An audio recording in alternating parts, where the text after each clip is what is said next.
దేవుని స్తోత్రం. మీ అందరికీ నా వందనాలు. ఈరోజు వాగ్దానం కీర్తన గ్రంథం 120 చదువుకుందాం. నా శ్రమల్లో నేను యెహోవాకి మొరపెట్టి తిని ఆయన నాకు ఉత్తరం ఇచ్చేదిను. హల్లెలూయా. ఎప్పుడు మనం ఎక్కువ ప్రార్థన చేయాలంట? శ్రమలు ఉన్నప్పుడు, బాధలు ఉన్నప్పుడు, ఇరుకులు ఉన్నప్పుడు, ఇబ్బందులు ఉన్నప్పుడు ఏం చేయాలా? ప్రార్థన చేయాలా. ప్రార్థన అనేది ప్రతిదినము మనం ప్రార్థన చేయాలి. సామెలు గ్రంథంలో అంటున్నాడు, నేను ప్రార్థన చేయకపోతే దేవునికి విరోధిని, అంటే శత్రువుని అని అర్థం. కాబట్టి నాకు శ్రమ వచ్చినప్పుడు నేను ఎక్కడికి పోవాలా? ప్రార్థన గదిలో పోయి ప్రార్థన చేయాల. దావీదు శత్రువులు వచ్చినప్పుడు గదిలోకి వెళ్ళి, అయ్యా యుద్ధం చేయమంటారా, మీరే చేస్తారా? చూడండి ఎంత పర్ఫెక్ట్గా అడుగుతుందో.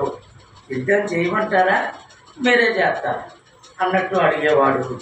యుద్ధం యెహోవాదే అని ఆయన చూసుకునేవాడు, యుద్ధం చేసేవాడు. దావీదును 40 సంవత్సరాలు ఎదురులేని రాజుగా చేసి, తర్వాత 40 సంవత్సరాలు మరి సొలొమోను రాజుగా చేసిన దేవుడు ఎవరంటే మన దేవుడైన యేసయ్య. కాబట్టి శ్రమలో మనం కృంగిపోక ఏం చేయాలా?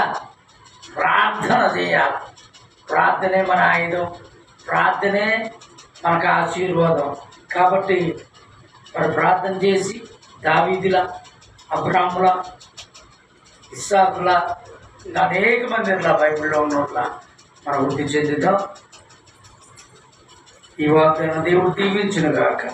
స్తోత్రం నాయన. పరిశుద్ధుడా, పరలోక తండ్రి, అయ్యా వీడియో చూస్తున్న ప్రతి బిడ్డను దీవించండి.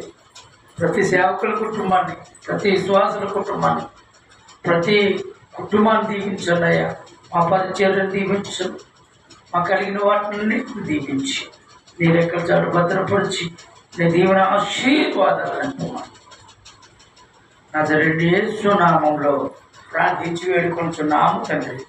Praise Lord. దేవుడు మిమ్మల్ని అందరినీ దీవించును గాక. Praise lord.